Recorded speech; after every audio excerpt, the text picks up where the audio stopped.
आज हम एक बहुत ही कमाल के सफर पर चलने वाले हैं। ये सफर है उस भोजन का जो हम रोज खाते हैं। ये हमारे शरीर के अंदर एक ऐसी दुनिया में जाता है जिसके बारे में हम शायद ही कभी सोचते हैं। तो चलिए आज इस दिलचस्प सिस्टम की हर एक परत को खोलकर देखते हैं। कभी ये सोचा है कि एक सिंपल सी रोटी का टुकड़ा या कोई फल आखिर हमारे शरीर को चलाने के लिए पावर या कहें ईंधन कैसे बन जाता है? ये कोई जादू नहीं है, बल्कि इसके पीछे एक बहुत ही सिस्टमैटिक साइंटिफिक प्रोसेस है। और इसी प्रोसेस को हम पाचन या डाइजेस्शन कहते हैं। देखिए, इसका सीधा सा काम है खाने के बड़े बड़े कॉम्प्लेक्स टुकड़ों को इतने छोटे और सिंपल बनाना कि हमारे शरीर के सेल्स मतलब कोशिकाएं उन्हें एब्जॉर्ब कर सकें और एनर्जी के लिए यूज कर सकें।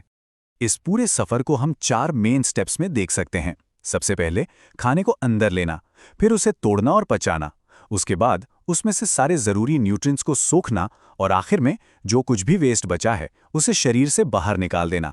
तो एक एक करके इन सभी पड़ावों से गुजरते हैं। तो कहानी की शुरुआत होती है हमारे मुंह से। जी हाँ, जैसे ही हम पहला निवाला लेते हैं, डाइजेशन का काम वहीं से शुरू हो जाता है। यहाँ एक साथ दो काम होते हैं। एक तरफ तो हमारे दांत खाने को चबाकर छोटे टुकड़ों में तोड़ते हैं, इसे कहते हैं फिजिकल डाइजेशन। और ठीक उसी वक्त हमारी लार या सलाइवा खाने में मिल जाती है जिसमें होते हैं खास एंजाइम्स, और वो शुरू कर देते हैं केमिकल डाइजेशन। ये सलाइवा कोई मामूली चीज नहीं है।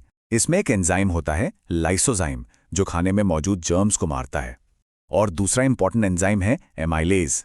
इसका काम है स्टार्च को शुगर में तोड़ना।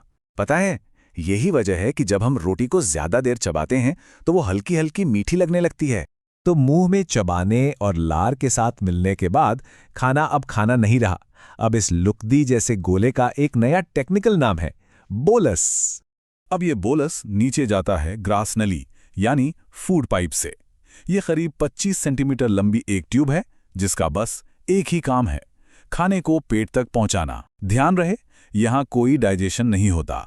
खाना एक खास लहरदार मूवमेंट से, जिसे पेरिस्टाल्सिस कहते हैं, धीरे धीरे नीचे सरकता है। फूड पाइप के बाद खाना अपने अगले बड़े स्टॉप पर पहुंचता है, आमाशय यानी हमारा पेट। और ये जगह किसी एसिड चैम्बर से कम नहीं है।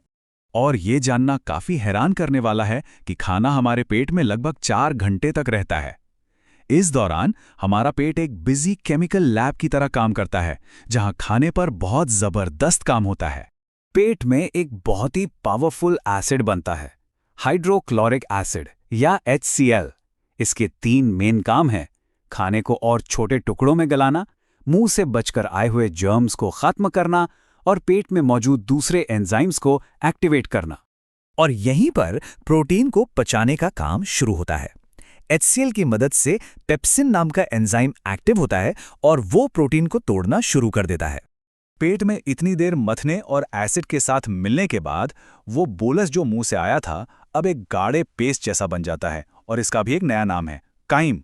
तो देखिए खाने का रूप कैसे बदलता जा रहा है। अब ये काइम डाइजेस्टिव सिस्टम के सबसे जरूरी हिस्से में जाता है, छोटी आंत। इसके नाम पर मत जाइए क्योंकि सबसे ज्यादा काम यहीं पर होता है। छोटी आंत ही वो जगह है जहां डाइजेशन का प्रोसेस फाइनली पूरा होता है। और सिर्फ इतना ही नहीं, बचे हुए खाने में से सारे जरूरी न्यूट्रिएंट्स को सोखकर खून तक पहुंचाने का काम भी यहीं होता है। अब इतने बड़े काम में छोटी आंत की मदद के लिए 2 हेल्पर्स भी हैं। पहला है लिवर, जो बनाता है बाइल जूस। ये जूस फैट के बड़े बड़े मॉलिक्यूल्स को छोटी छोटी बूंदों में तोड़ देता है। और दूसरा हेल्पर है पैंक्रियास, जो बनाता है पैंक्रियाटिक जूस। इस जूस में ऐसे जबरदस्त एंजाइम्स होते हैं जो कार्बोहाइड्रेट, प्रोटीन और फैट सबको पूरी तरह से पचा देते हैं। तो अब जब डाइजेशन और एब्जॉर्प्शन दोनों बड़े काम हो चुके हैं, तो ये सफर अपने आखिरी दौर में पहुंचता है। अब जो भी बिना पचा हुआ खाना बचा है वो जाता है बड़ी आंत में। देखिए, बड़ी आंत का मेन काम डाइजेशन करना नहीं है। इसका काम है बचे हुए मटेरियल में से ज्यादा पानी को सोख लेना, और इसके बाद जो सॉलिड वेस्ट बचता है वो शरीर से बाहर निकल जाता है। तो इस पूरे सफर को अगर हम समराइज करें तो कुछ बातें बिल्कुल याद रखने वाली हैं।